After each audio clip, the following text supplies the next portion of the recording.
Okay. Hopefully a few more folks will join us and do your warm-up. Remember your warm-up exercise for Neuro-Fitness Fridays, which is to develop a winning mindset. Breathe, mindful breathing, focus, and write down one piece of gratitude. So you can do that. And as we're getting ready to start, just like stretching in a physical gym, doing your warm-up is right for the mental gym. All right. Hello, Friday. Hello, Friday. So it's so good to be here. Today is the last day of physical winter. Tomorrow is the first day of actual spring. I always say spring. Hope there's lots of good positive vibes about spring. Hopefully you have some of those as well.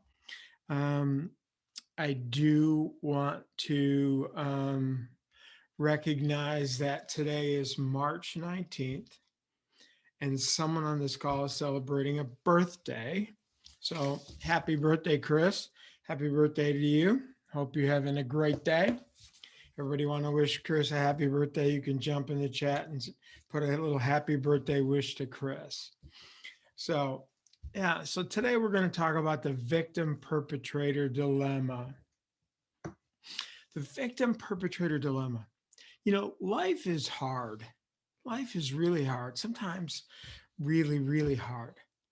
But we don't have to make it harder. We don't have to make it harder by falling into the trap of the victim-perpetrator dilemma. Now, here's a disclaimer. I'm not talking about real victims of violence, real victims of sexual abuse, real victims. What I'm talking about is the victim mindset. Okay, what we're going to be talking about is the victim mindset. And a victim mindset is definitely not a winning mindset. A victim mindset, definitely not a winning mindset. A victim mindset creates more and more conflict in our lives. It reduces our ability to think clearly. And you know what? It just kind of brings down our happiness. I'm going to share my screen. We're going to have a few slides to go through. But essentially in this call, we're going to talk about what is the victim-perpetrator dilemma? Why does it happen? How to recognize it when it's happening to you or others, and then importantly, what we can do about it to minimize it, because you're human and it will happen. Okay, the victim-perpetrator dilemma. Do you ever have a bad day? Maybe it's a bad day at work. Maybe it's just a generally kind of crummy day. You ever have a bad day and then maybe it gets compounded a little bit by maybe you're driving home from work and the traffic is bad and somebody cuts you off. And then you get home and you've got all these pent up feelings inside of you. And then you lash out at a loved one or lose your cool. Maybe somebody asks you an innocent request or just a question and you snap at them. There it happened. You just basically fell into the trap of the victim-perpetrator dilemma. Like a balloon filling up with too much air. Bang, pop. You just absolutely lost your cool. And that's because of the buildup of all these victim feelings. Something had to give. You heard the terminology, the straw that broke the camel's back. That's kind of what happened. That's kind of what our mind and our brain goes through. Now, why does this happen? Why does the victim-perpetrator dilemma, why does it exist and why does it happen? Well, you've probably heard me say this before, but our brain's number one job is to protect us. Our brain's number one job is to protect us. And so it's always scanning. It's always scanning for things that might harm us, things that will be a threat to us. And these things can be both physical things and emotional things. Now, if we go back to that situation before, why do I call it the victim-perpetrator dilemma? If we go back to that situation I just described, when you lost your cool and lashed out, the person you lashed out to became a victim. You perpetrated them. And in that moment, two people were caught in the trap. One victim who lashed out and became a perpetrator, and then the person who was on the receiving end of your perpetration then felt like a victim. And unless the situation can get easily diffused, it could easily escalate because of human emotions and the two brains that are both fighting at odds to protect each other. So that's the really important thing. You're going to have two people, or in some cases, groups of people who are escalating conflict and acting on their emotions. Never a good thing. You've heard of the term fight or flight, I'm sure. That's exactly what happens when our brains are out trying to protect us. We went into the situation of the brain decides in a nanosecond, should I fight back or should I flee? You know, they've really looked at this, and the brain can really decide that if the threat to you is something that you can overcome, your blood will rush to your hands so you can make a fist. If the brain decides it's something you should run away from, the blood will rush to your legs and your muscles in your legs will tense up. Yeah. Physical response to an immediate flight or flight response. Your body physically changes. When the amygdala kicks in and the adrenaline kicks in, you actually narrow your field of vision and you get tunnel vision and you lose your focus. Your heart rate increases. You start palpitating. Your palms get sweaty. There's a lot of physical reaction right before fight or flight happens. Again, our brain's number one job is to protect us. And it's always scanning for things. And yes, sometimes these things can be emotional things.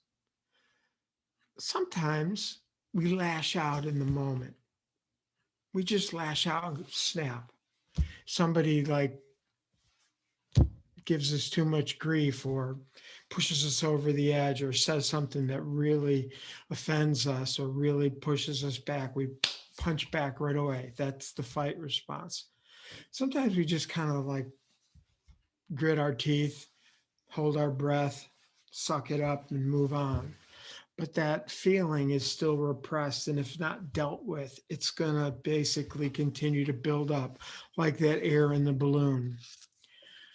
And a person who feels victimized and feels victimized over and over and over will usually, if not always, become a perpetrator to someone else or sadly to themselves. Now, I mentioned emotional threats. What are emotional threats? Well, you heard the saying, I don't want people to take advantage of me. I don't want people to mess with my stuff. I don't want people to ignore me. I don't want people to talk down to me. Those are all respect issues. And last week, when we talked about the notion of respect, we talked about how important respect was for our brain in both a trigger and a reward.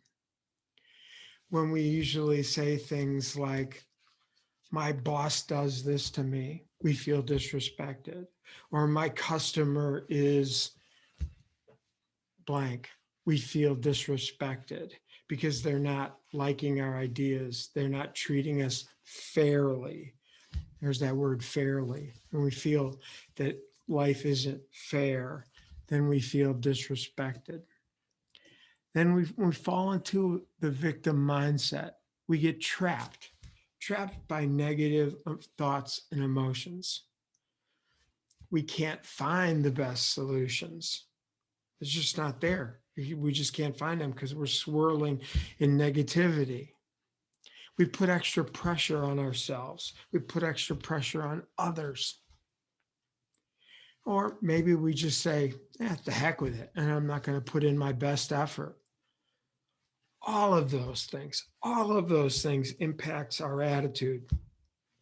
And when it impacts our attitude, it impacts our behavior.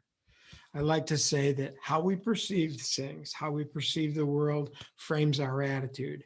So perception will drive attitude, but attitude will always drive behavior. So how you think will define how you act. So, as you've been learning on Neuro-Fitness Fridays, we have to get control of our thoughts. We have to get control of our brain, and we have to be able to think more positively, think more like a winning mindset. How to recognize victim mindset behaviors in ourselves and maybe others. Are we playing the blame game? Are we kind of saying it was him, it was her, it wasn't my fault? Or maybe you make me so mad. Really? Somebody makes you that mad? Do they have that much power over you? If you blame somebody else for making you mad, that's the blame game. If you blame others for an outcome, that's the blame game. The customer is so stupid, they don't get it. Really? That's the blame game. You're putting yourself in the role of the victim. And you're not going to be able to put yourself in a position to really come up with a creative winning solution. Do you make excuses? Well, it was just because it was too hot, or well, it was just because this, or well, it was just because. Excuses are the handiwork of victims. Okay. Excuses are really well liked by the victim mindset. If you're making excuses, you're probably falling into the victim mindset. If you become defensive or maybe take things personally, you remember I go to the airport, they canceled the flight, and your first reaction is they canceled my flight.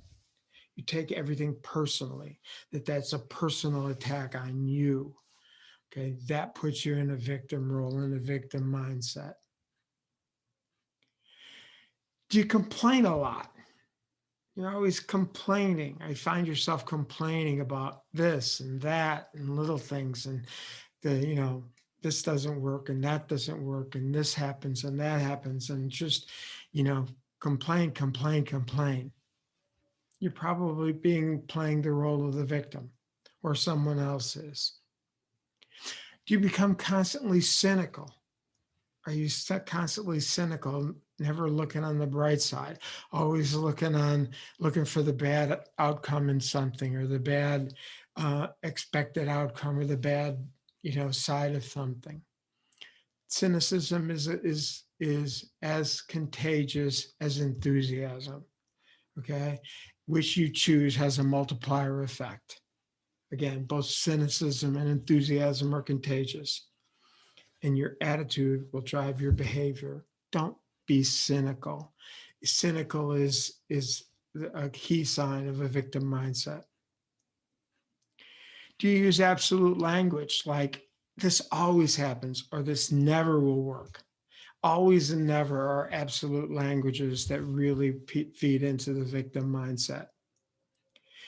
Do you lean into, or maybe worse, wallow in self-pity? Throw yourself a pity party. Say things like, life's not fair. Life's not fair. You're playing the role of the victim. Or maybe you just withdraw, or someone else withdraws, and they just become quiet. You just can tell something's quote unquote on their mind, or something's wrong, but it's hard for them to open up. It's hard for them to get to talk about it. And then you ask the question to the other person, what's wrong? And they say, I'm fine. Nothing's wrong. Well, the first problem with that scenario is you ask the question, what's wrong? And that put you in the role of judging somebody, and actually felt like you were leaning into perpetrating somebody. Don't ever ask the question, what's wrong? Always ask that question, What are you feeling? What are you feeling? Can we talk about what you're feeling? And when the second part of what was wrong with that scenario is when they say, I'm fine, they're dismissing the fact they want to talk about your feelings. They're brushing you off and they're really not really dealing with the problem at hand. So when someone is withdrawing and someone is becoming quiet, they're probably leaning into the victim mindset. Get yourself or get others to open up in a positive way, in an empathetic way. The victim mindset is basically what we talk about at the Neuro-Fitness Center. It's like really getting your brain to work against you. I coined the phrase, get your brain to work for you, not against you. And how do you do that? How do we get ourselves out of the victim mindset? How do we get ourselves out of the victim mindset? I'm going to share with you 5 actions that you can possibly think of. Okay, 5 actions that you can possibly think of to get yourself out of that victim mindset. Because remember, if you're in the victim mindset, you're probably going to very soon become a perpetrator, or you will eventually rely on some perpetrating or even self-destructive behaviors. So, what actions can we take to get out of the victim mindset? The first action, just become self-aware. Become self-aware. Just go, okay, this is happening. You know, the list of things that key off, are you becoming a victim? Is somebody becoming a victim? Just go, okay, I'm being disrespected. I'm not going to fall into the trap of the victim-perpetrator dilemma. Just become self-aware. You know, sometimes in the heat of the moment, that may not be as readily accessible on your new brain maps, but just try to become self-aware and go, oh, it's happening. Number 2, you got to regain control. You have to regain control, especially in the heat of the moment, especially when it's a big thing and you've just kind of escalated the problem. You got to go back and ask yourself those wonderful questions to get yourself thinking again. Ask yourself those questions. What am I feeling right now? How are my feelings and thoughts helping me? Get yourself thinking. Engage your cognitive brain. Don't let your emotional brain be in charge of your actions or your behaviors. Breathe in the moment. Stay calm, right? And breathe. If you think about 2 people that are in a victim perpetrator trap, and one person lashes out at the other person, and for something that, you know, maybe just be not really important at the end of the day, and they lash out at the other person, and the other person says, "What's wrong with you?" or "Calm down." If somebody says to you, "Calm down," your first reaction is, "I am calm." And then it just continues to escalate. But in reality, you have to stay calm. You have to be able to stay calm, control your emotions, and you do that by thinking, reestablishing control, reestablishing the fact that you're in charge of your brain, not the other way around. Next thing you need to do is adjust on the fly, adjust in the moment, okay? Pivot, move, okay? Let's say that you did lash out or blow up at somebody. Rather than letting any time pass, grab yourself instantly and say, I'm sorry. I shouldn't have reacted so strongly. Or I'm sorry I raised my voice. Or I'm sorry that came out the wrong way. Or I'm sorry I'm having a really bad day and I didn't mean to say that. Just be able to pivot in the moment, especially if you're lashing out, made somebody else feel like a victim. Because if you took your feelings and transferred your victim feelings onto them by perpetrating them, you know what happens? they then become a victim, and then they're going to want to perpetrate back. So apologize. And when you apologize, that apology increases the level of respect. It heightens that person's self-esteem, that person's self-respect. And it will also diffuse their emotional response to the situation. Then you can have a logical, cognitive thing. Number 4, plan for a resolution. Plan for a resolution. If something is simple and easy, maybe you don't need a big plan. Maybe your plan is, how am I going to deal with this next time it happens? And maybe that how am I going to deal with it is an affirmation or something you're going to physically do when you feel victimized. Okay, it'll be a physical trigger to remind yourself to not feel like a victim. I had a friend one time, every time they felt victimized, they would just whistle. And they would just kind of, that would be their signal to say, never mind, don't let it bother you. Right. And so maybe you want to figure out in your plan, how am I going to deal with this in the future? Because there will be a future event. It will happen again. If it's a bigger thing, if it's a bigger situation that you need to resolve, your plan should involve looking again, what are the facts of the situation? How do we really distill down to what are the facts? Not the judgments, but what are the facts? That will help you as you develop those future discussions based on cognitive thought, based on creative problem solving. Okay, that will help you. Facts, not judgment. And lastly, and like I say, we're all human. This is going to happen. Release if necessary, but do it in a way that's non-self-destructive. Now, what do I mean by release?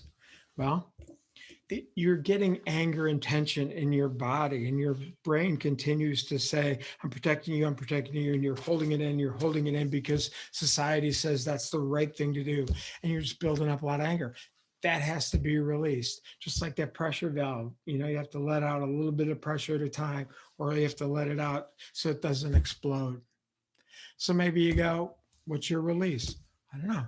Physical exercise is a release.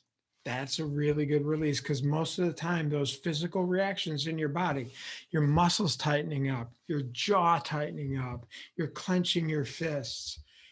Maybe a physical release is shaking your hands really hard, or a physical release is your jaw's tightening up and you just yell out in a silent scream. Or maybe you need more than a silent scream and you go bury your head in a pillow and you scream for real. Or maybe you punch that pillow over and over and over. That's okay. Don't judge yourself. You're human. It's okay. And you sometimes will need that release. Well, that's it for today. That's about the victim mindset. We don't want to be a victim. We don't want to play the victim mindset. And mostly, we don't want to be a perpetrator. Next week, we're going to talk a little bit more about the victim-perpetrator dilemma, but we're going to look at it from the perpetrator side. What are some perpetrator behaviors? How do we perpetrate others, maybe unconsciously? And how can we become smarter at not putting others into the role of the victim? We'll also touch on some topics to when we do recognize others being a victim, how we can engage in a fruitful, empathetic discussion with them in a way that doesn't further make us a perpetrator and further put them on the defensive or back them into a corner. Okay, that's all we have. Throw your questions in the chat box right now. I'm staying around for a few more minutes if there's any questions. I'd like anything that resonated with you in this session, please put it in. Put that in the chat box of whatever felt really motivating and resonating with you. Share it with others. How are you going to respond maybe to the next time you feel like a victim? Which of these adjustments that we talked about, which of these solutions have we talked about might make sense to you? Put them in the chat box. Somebody loves the whistle. That's great. I wish I could whistle better. I'm not a good whistler. I envy people that are really good whistlers. So that's a good one. What other ones do you want to have today that really resonate with you? Put them in there and share them with the rest of the group. Together is true. Every human being plays the victim at some point in their life or year or month, or most likely daily at some point. Thanks, everybody. With that, I'll say hello, Friday. Goodbye, victim mindset. We're ready for what's next. And happy birthday again to Chris.